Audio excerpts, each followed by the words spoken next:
Private Daniel Reynolds had seen terrible things during the war, but nothing prepared him for what he found that September morning in 1945. Inside a makeshift prison camp on the outskirts of what remained of Hiroshima, a young Japanese woman sat alone in the corner, her arms wrapped tightly around herself. When Reynolds approached to offer medical assistance, she recoiled violently, tears streaming down her face. She repeated the same phrase over and over. "Please do not touch me. It burns." "It burns when you touch it." Reynolds stopped, confused. There was no visible wound, no blood, no obvious injury, but her terror was real. What he was about to discover would shake him to his core and reveal one of the war's most horrifying hidden tragedies. The date was September 15th, 1945. World War II had officially ended just weeks earlier with Japan's surrender on August 15th. American forces were now conducting occupation operations across the Japanese archipelago, including the devastated cities of Hiroshima and Nagasaki. Private Daniel Reynolds, a 23-year-old medic from Ohio, had been assigned to a unit tasked with processing prisoners of war and providing humanitarian aid to displaced civilians. His platoon arrived in the Hiroshima region expecting to find military prisoners, but what they encountered was far more complicated. The camp was located in a partially destroyed factory building on the city's eastern edge, about 3 miles from ground zero of the atomic blast that had occurred on August 6th. The structure's concrete walls still stood, though the roof had collapsed in sections, exposing the interior to the elements. Inside, approximately 40 Japanese civilians huddled in small groups. Most were women, children, and elderly men. They had been gathered here by retreating Japanese military forces in the chaotic final days of the war, though the reasons remained unclear. Were they prisoners? Refugees? Conscripted laborers? The answer seemed to be all three. Sergeant Robert Henderson, Reynolds' commanding officer, approached the situation with typical military efficiency. Check them for weapons, provide basic medical screening, document their identities, and arrange transport to proper civilian facilities. It should have been routine, but nothing about Hiroshima was routine anymore. The city that once housed 350,000 people had been reduced to ruins in an instant. The atomic bomb, a weapon beyond anything the world had previously known, had killed an estimated 70,000 people immediately. Tens of thousands more died in the following weeks from burns, injuries, and radiation sickness. The survivors wandered through a landscape that resembled hell itself. Reynolds moved through the camp methodically, checking each person for signs of malnutrition, disease, or injury. Many showed effects of the blast even from miles away. Burns, lacerations from flying glass, respiratory problems from inhaling ash and debris. He treated what he could with his limited supplies, making notes for more serious cases. Then he saw her, a young woman, perhaps in her mid-20s, sitting apart from the others against the far wall. She wore a tattered gray dress that might have once been part of a nurse's uniform. Her black hair was cut short, practical rather than stylish. Her face was gaunt, her eyes hollow with exhaustion. But what struck Reynolds most was her posture. She sat with her arms crossed over her chest, hands gripping her own shoulders as if trying to hold herself together physically. Reynolds approached slowly, holding his medical bag where she could see it. He had picked up a few Japanese phrases during his training. "I am doctor. I help, not hurt." The woman looked up at him with an expression mixing fear and resignation. She said nothing. Reynolds gestured to his medical supplies, then to her, trying to convey his intent to examine her. The woman shook her head violently, pressing herself harder against the wall. "Please no," she said in broken English. "Please not touch." Reynolds paused, uncertain. He could see no obvious injury, but her distress was genuine. Perhaps she had been assaulted. Such things happened in war, and Reynolds knew that victims often reacted with extreme fear to any physical approach. He called over to Kenji Watanabe, the Japanese-American interpreter assigned to their unit. Watanabe was a Nisei, born in California to Japanese immigrant parents. He had spent the early war years in an internment camp before being recruited for military intelligence service.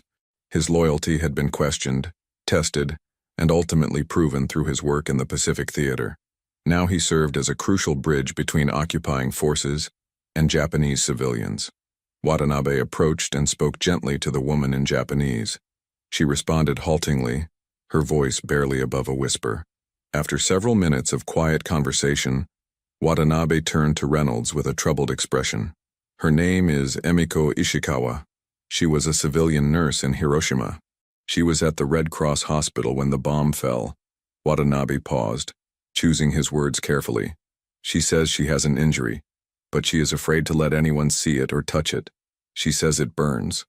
Reynolds frowned. Burns should be treated immediately, especially if they were over a month old. Infection would be a serious risk. Tell her I need to examine her. I can help with pain and infection, Watanabe translated.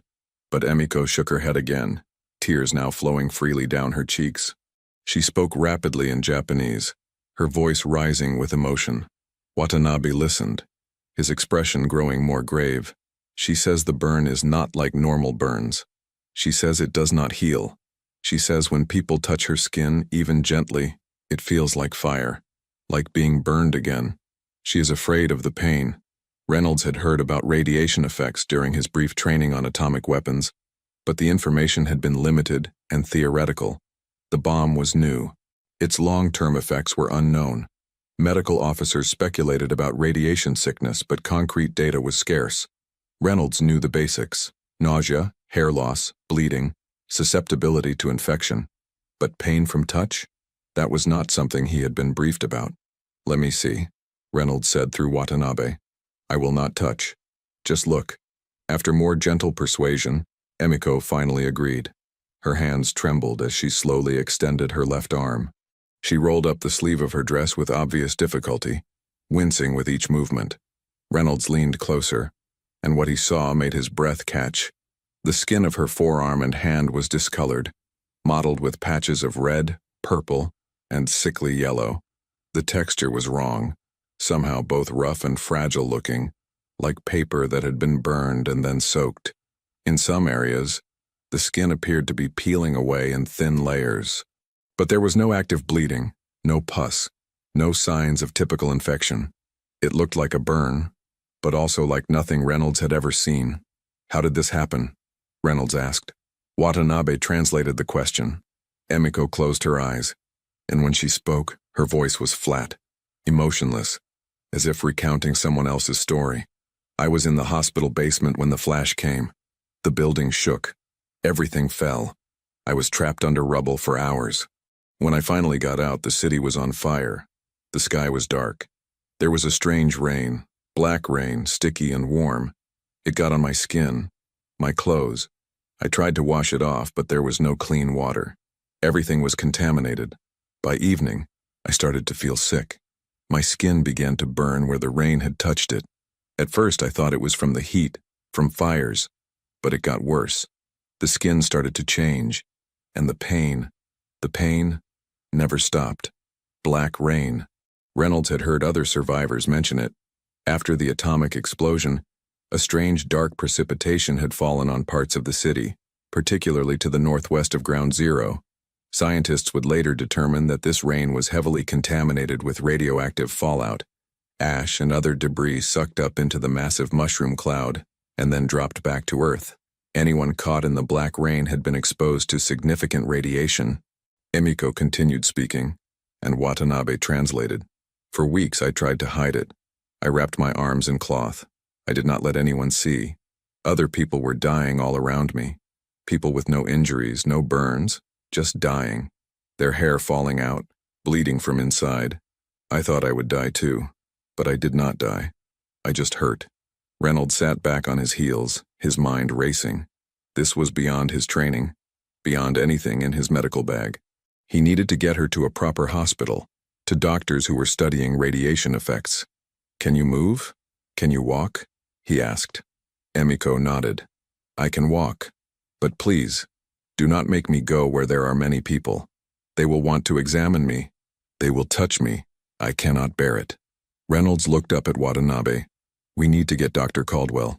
She is working at the field hospital near headquarters. If anyone can help, she can. Watanabe nodded and hurried off to find transport. While they waited, Reynolds stayed with Emiko, maintaining a respectful distance. He tried to keep her talking, partly to assess her mental state, partly to understand more about what had happened. Through Watanabe, who returned after arranging transport, Emiko told her story. She had been 24 years old when the bomb fell, trained as a nurse at Hiroshima City Hospital. When the war intensified, she had been conscripted into service at the Red Cross Hospital, one of the larger medical facilities in the city. On the morning of August 6th, she had been in the basement supply room, taking inventory of rapidly dwindling medical supplies. That location, below ground and shielded by the hospital's thick walls, had saved her life when the bomb detonated approximately 1 mile away. The atomic bomb, nicknamed Little Boy by its American creators, had exploded at an altitude of about 1,900 feet above the city center. The blast generated temperatures estimated at several thousand degrees at ground zero. The thermal radiation ignited fires across the city. The shockwave flattened buildings for miles. But Emiko, sheltered in the basement, had survived the initial blast. The hospital above her was destroyed, but the basement structure held. She spent hours digging through rubble, finally emerging into an unrecognizable world. The hospital she knew was gone. The city she knew was gone. Fires burned everywhere. People wandered in shock, many horribly burned, some with their clothing burned away, their skin hanging in strips. Emiko had tried to help, falling back on her medical training, but there were too many injured, too few survivors who could help, and almost no supplies. Most of the doctors and nurses had been killed. Those who survived worked until they collapsed. And then the black rain came, falling in large drops that left dark stains on everything they touched. Emiko had been so focused on trying to treat a burned child that she had not immediately sought shelter. The rain soaked through her clothes, covered her arms and hands. Only later, when she finally stopped moving, did she realize something was wrong. The burning sensation started that night. By the next day, her skin began to show discoloration. Within a week, it looked as it did now. The truck arrived and Reynolds helped Emiko to her feet without touching her. She moved slowly, clearly weak from malnutrition and prolonged pain. The journey to the field hospital took 30 minutes through streets still choked with rubble. Dr. Sarah Caldwell was waiting when they arrived. She was a 40-year-old physician from Massachusetts, one of the relatively few female doctors serving in the Army Medical Corps. She had volunteered for Pacific duty specifically to treat atomic bomb survivors, driven by a combination of medical curiosity and humanitarian concern. She met Reynolds and Emiko at the entrance to the medical tent. Dr. Caldwell listened as Reynolds explained what he had observed and what Emiko had told him. The doctor's expression was serious but calm. She had seen many radiation injury cases over the past month, though each one presented unique challenges. Emiko, this translated through Watanabe. I need to examine you. I understand that you are in pain. I will be as gentle as possible, but I must see the extent of your injuries to help you. Emiko looked at the female doctor, perhaps finding some reassurance in dealing with another woman. She nodded slowly. Dr. Caldwell directed her to a private examination area screened off from the main ward. The examination took nearly an hour. Dr. Caldwell documented everything meticulously. The radiation burns covered approximately 30% of Emiko's body, primarily her arms, hands, upper back, and parts of her face and neck, all areas that would have been exposed to the black rain. The skin showed signs of acute radiation dermatitis, a condition that was only beginning to be understood in medical literature. The radiation had damaged the skin cells at a fundamental level, interfering with their ability to regenerate normally. This explained the strange texture and discoloration. More concerning was the extreme tactile hypersensitivity. Even the lightest touch caused severe pain, as if nerve endings had been damaged and left in a permanent state of hyperreactivity. Dr. Caldwell also found other signs of radiation exposure. Emiko's gums showed signs of bleeding. Her white blood cell count, when tested, was abnormally low. She had lost weight not just from food scarcity, but from ongoing nausea. These were all consistent with radiation sickness. But Emiko had survived the acute phase. She was now dealing with chronic effects, something that medical science was only beginning to document. After the examination, Dr. Caldwell sat down with Emiko, Reynolds, and Watanabe to discuss the findings. The news was mixed. You have survived the initial radiation exposure, which many did not. Your body is fighting, but it has been severely damaged. The skin may heal somewhat over time, but the damage is deep. The pain may lessen, but it may never completely go away. I can provide medications to help manage the pain and prevent infection, But I cannot undo what has been done. Emiko listened without expression. She had already accepted that her life had been fundamentally changed. "Will I die from this?" she asked through Watanabe. Dr. Caldwell chose her words carefully. "You could.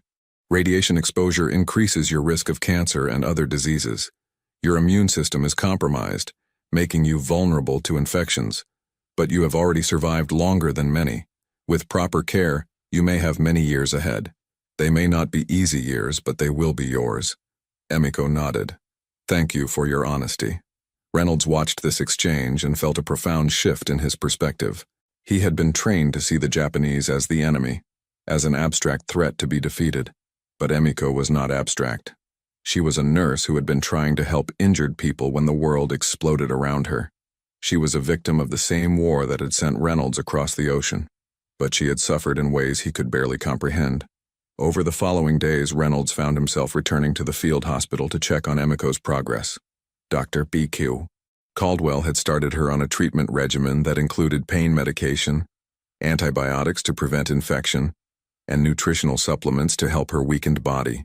The doctor also took extensive photographs and notes, contributing to the growing medical documentation of atomic bomb effects. This information would prove crucial in treating future radiation exposure cases, though Reynolds and the others did not yet know that they were documenting evidence that would shape nuclear policy and medical practice for decades. Emiko slowly began to open up about her experiences. Through Watanabe, she described the days and weeks after the bombing in detail, the overwhelming number of casualties, the makeshift morgues where bodies were stacked because there was no way to bury them all, the desperate searches for family members among the dead and displaced, the gradual realization that the city would never be rebuilt as it was, that the old Hiroshima was gone forever. She talked about the other nurses and doctors who had died, either in the initial blast or from radiation sickness in the weeks that followed. She described watching people who seemed to have survived the blast suddenly falling ill, their hair falling out in clumps, bleeding from their gums and noses, dying from invisible damage inside their bodies. The stories haunted Reynolds. He had celebrated when news of the atomic bomb had reached American forces in the Pacific. It meant the war would end. It meant he and his buddies would not have to participate in an invasion of the Japanese home islands, an operation that military planners estimated could cost hundreds of thousands of American lives. The atomic bomb had been presented as a terrible but necessary weapon, one that had shortened the war and saved lives in the long run. Reynolds had accepted this narrative without question. But sitting with Emiko, hearing her describe the reality of that weapon's effects, he found his certainty wavering. The bomb had ended the war, yes. But at what cost? How many Emikos were there? People whose suffering would last not days or weeks, but years or decades. Sergeant Henderson visited the hospital one afternoon and found Reynolds sitting outside the tent where Emiko was resting. The sergeant was a practical man, not given to philosophical reflection. He looked at his young medic and frowned. "You are spending a lot of time here, Reynolds. We have work to do back at camp." Reynolds looked up at his sergeant. "I know, sir. But this feels like the most important work I have ever done. Understanding what happened here, bearing witness to it." Henderson was quiet for a moment. Then he surprised Reynolds by sitting down beside him. "I heard about the woman with the burns. Heard she cannot even be touched without terrible pain. That true?" Reynolds nodded. "It is true. The radiation damaged her skin so badly that even gentle contact feels like fire to her." Henderson swore softly. What a thing. What a terrible thing. The two men sat in silence for a while. Then Henderson spoke again. "You know, Reynolds, I have been in this man's army for 15 years. I fought in the Philippines. I have seen men die in every way you can imagine. But this atomic business, it is different. It is not just about who wins the battle. It is about what we are willing to do to win." Reynolds looked at his sergeant with new respect. "I keep thinking about all the things we were told, that the Japanese were fanatics who would never surrender, that invading Japan would cost 1,000,000 American lives, that the bomb was the only way. And maybe that is all true, but it does not make this any easier to look at." Henderson nodded. "War is full of choices between bad and worse. The trick is living with whichever choice gets made. We did not drop the bomb, you and me, but we are here dealing with what it did. Best we can do is help people like that nurse and remember what we have seen. As September turned to October, Emiko's condition stabilized. The pain medications helped, though they could not eliminate her suffering entirely. Her wounds remained largely unchanged, the damaged skin neither healing properly nor deteriorating further. Dr. Caldwell made arrangements to transfer her to a specialized treatment facility that was being established to study and treat atomic bomb survivors. The work being done there would eventually contribute to the founding of the Atomic Bomb Casualty Commission, an organization that would study survivor health effects for decades. Before Emiko left, she asked Watanabe to help her speak with Reynolds one final time. "Private Reynolds," she said through the interpreter, "I want to thank you. You were the first person since the bomb who saw my injury and did not look away. You did not treat me as a monster or a curiosity. You saw me as a person who needed help." Reynolds felt his throat tighten. "I am sorry for what happened to you. I am sorry for all of it." Emiko shook her head. "You did not drop the bomb. You did not start the war. You are just a young man who was sent to fight. Like the Japanese soldiers who died here were young men sent to fight. The men who make wars are old and safe. The people who suffer in wars are young and vulnerable. This is always true." Reynolds thought about her words. "Is there anything I can do for you? Anything at all?" Emiko was quiet for a moment. "Tell people what you saw here. Not just about me, but about all of us. Tell them that the people who died here were not just numbers. They were teachers and students, shopkeepers and factory workers, mothers and fathers, sons and daughters. They were people with lives and dreams and fears. The atomic bomb did not just destroy buildings, it destroyed futures. It created suffering that will last generations. Tell them that, so perhaps they will think carefully before using such weapons again." Reynolds nodded slowly. "I will tell them. I promise." Emiko smiled. A small, sad smile. "Then some good will come from my pain. That is enough." Emiko Ishikawa was transferred to the specialized facility on October 10, 1945. Reynolds never saw her again, but he kept his promise. After the war, he returned to Ohio and became a family doctor in a small town. He spoke about his experiences in Hiroshima whenever asked, describing what he had seen and learned. In the 1960s, when nuclear weapons testing became a major political issue, Reynolds wrote letters to newspapers and testified before a congressional committee about the long-term effects of radiation exposure. He described Emiko, the nurse whose skin had become so damaged by radioactive rain that even a gentle touch caused agony. His testimony helped shape public understanding of nuclear weapons effects. Dr. Sarah Caldwell continued her work with atomic bomb survivors for several more years, before returning to the United States. She published numerous medical papers on radiation effects, contributing to the development of treatment protocols that would help future radiation exposure victims. She never forgot Emiko and the other patients she treated in those early months after the bombings. Sergeant Henderson served another 5 years in the Army before retiring. He rarely spoke about the war, but he kept a small photograph in his wallet. It showed the ruins of Hiroshima from a hillside, the devastated city spreading out below. He looked at it sometimes when the news showed stories about nuclear weapons development, a reminder of what those weapons actually meant. And Emiko Ishikawa. Historical records suggest she survived at least into the 1950s, living with chronic pain and health problems, but continuing to share her story with medical researchers. She became one of thousands of hibakusha, the Japanese word for atomic bomb survivors. These survivors faced not only physical suffering but social stigma, as many Japanese feared that radiation exposure made them somehow contagious or damaged. Many hibakusha hid their status to avoid discrimination, but some, like Emiko, chose to speak out, to ensure that their suffering would not be forgotten or repeated. Their testimonies became crucial historical documents, reminding the world of the human cost of nuclear warfare. The meeting between Private Daniel Reynolds and Emiko Ishikawa lasted only a few days in the autumn of 1945, but its impact rippled forward through the decades. It was a reminder that behind every statistic of war, behind every casualty number and strategic decision, there are individual human beings with their own stories of survival, suffering, and resilience. The atomic bombings of Hiroshima and Nagasaki killed an estimated 210,000 people by the end of 1945. Tens of thousands more died in subsequent years from radiation-related illnesses.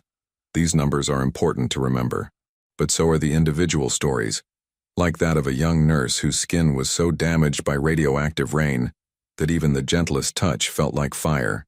The development and use of atomic weapons marked a turning point in human history, the moment when humanity gained the power to destroy itself on a previously unimaginable scale. In the decades since Hiroshima and Nagasaki, no nuclear weapons have been used in warfare, though tens of thousands remain in military arsenals around the world. The testimonies of survivors like Emiko Ishikawa have played a role in maintaining the nuclear taboo, the international consensus that these weapons should never be used again. Their stories serve as powerful reminders of what nuclear war actually means in human terms, not abstract calculations of strategic advantage or political leverage, but burned skin that never heals, pain that never stops, futures that never arrive. Private Reynolds' encounter with Emiko also illustrates a broader truth about war and humanity. In war, we are trained to see enemies as abstract threats, as others who are fundamentally different from ourselves. This psychological distance is necessary for soldiers to do their jobs, to fight and kill when ordered. But when you actually meet the people on the other side, when you hear their stories and see their suffering, that distance collapses. You are confronted with the uncomfortable reality that they are human beings much like yourself, caught up in the same terrible machinery of war. This recognition does not erase the political or military realities that led to conflict, but it complicates them. It makes moral judgments more difficult. It raises questions that have no easy answers. Was the atomic bombing of Hiroshima justified? Historians, ethicists, and politicians continue to debate this question more than 75 years later. Those who defend the decision point to the brutal nature of the Pacific War, the fanatical resistance Japanese forces had shown on islands like Iwo Jima and Okinawa, and military estimates that invading the Japanese home islands could cost hundreds of thousands or even millions of lives on both sides. They argue that the atomic bombs, despite their horrific effects, actually saved lives by forcing a quick Japanese surrender. Those who criticize the decision point to the massive civilian casualties, the long-term suffering of survivors, the fact that Japan was already essentially defeated by August 1945, and the possibility that alternatives like a demonstration bombing or continued conventional warfare might have achieved surrender without using atomic weapons on cities. These debates will likely continue as long as people study history, but what cannot be debated is the reality of what happened to people like Emiko Ishikawa.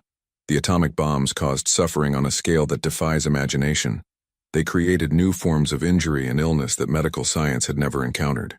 They left survivors marked not just physically but psychologically, carrying memories of apocalyptic destruction that would haunt them for the rest of their lives.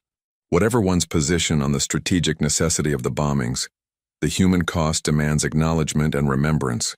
The people of Hiroshima and Nagasaki were not just casualties of war. They were individuals with names and faces and stories, people who deserved to live and who suffered terribly because of decisions made by leaders they had no control over. This is why Private Daniel Reynolds' promise to Emiko was so important. Tell people what you saw here. Tell them that the people who died here were not just numbers.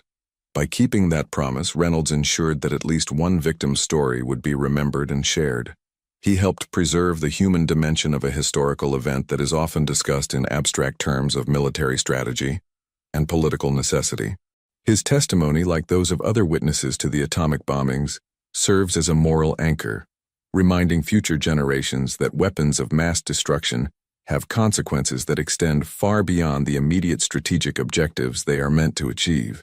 The story of Emiko Ishikawa and her hidden injury is ultimately a story about the costs of war and the importance of bearing witness to suffering. It is about a young American medic who encountered a Japanese nurse and saw not an enemy, but a fellow human being in terrible pain. It is about a doctor who treated each patient with compassion regardless of nationality. It is about a translator who bridged linguistic and cultural divides to enable understanding. It is about a survivor who chose to share her story despite the pain it caused her, because she hoped her suffering might prevent future suffering. These acts of compassion, communication, and courage did not change the course of history. They did not undo the damage of the atomic bomb, but they affirmed something essential about humanity even in the midst of warfare's worst horrors.